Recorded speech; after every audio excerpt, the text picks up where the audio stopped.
Well, this is how we're spending our evening, watching the news incessantly, seeing what's open, what's closed.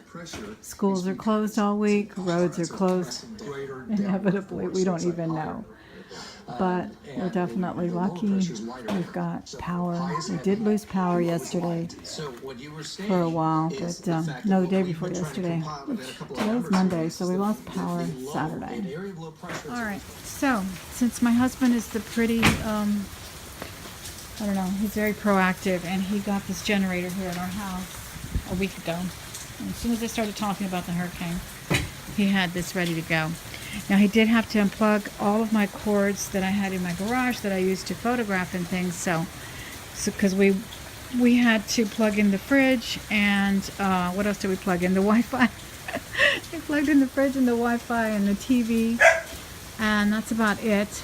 And then we were able to turn that off after about 8 hours that we didn't have power.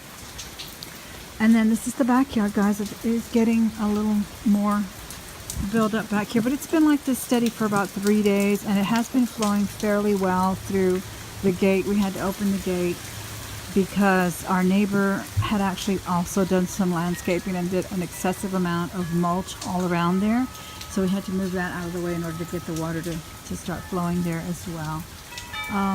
So that's about it, guys. I really appreciate you asking about me and inquiring in my videos about my welfare. How grateful I am to read those kinds of comments and to know that people out there care. I really appreciate it. Please, if you can, send prayers to everyone here in Texas who's suffering so much more than we have.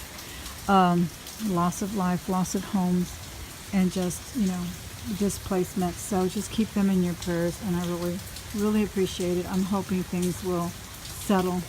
Here are some of the big pines in my backyard that I'm always fearful of as well. We lost one, as you can see back there. I don't know if you can see it right there, but we lost a couple of trees a couple of seasons ago, and it missed my garage by only about 12 inches. So I'm always, every time I hear the thunder, I just pray that we don't lose a pine. And also my sister has had a pine, an actual giant pine, come into her home and ruined the back of her house. But other than that, guys, I really appreciate all your prayers, all your thoughts, and everything, and just keep them coming for all of Texas. And I really appreciate it. My husband just left to make a run in his truck because it was giving him trouble.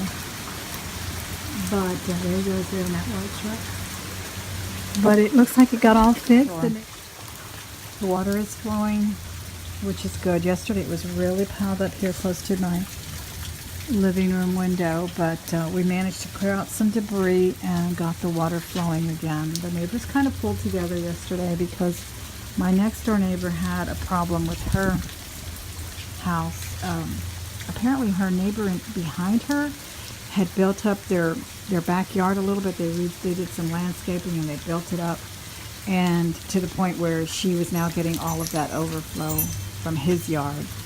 And she actually got water in her house, and her floors are ruined. But by any stretch of the imagination, we're extremely, extremely lucky. There are, I think, 8 lives that have been lost in the Houston area, not to mention the other areas of the coastal bend over by Corpus Christi, who actually suffered the brunt of the wind and the hurricane coming in at a Cat 4, I think. Other than that, we're doing really well, guys. I've had a crazy amount of sales that I can't even ship because I can't get to my post office, so we'll see about that. But there's a few places still open, guys, but as you can see, the rain is still pouring.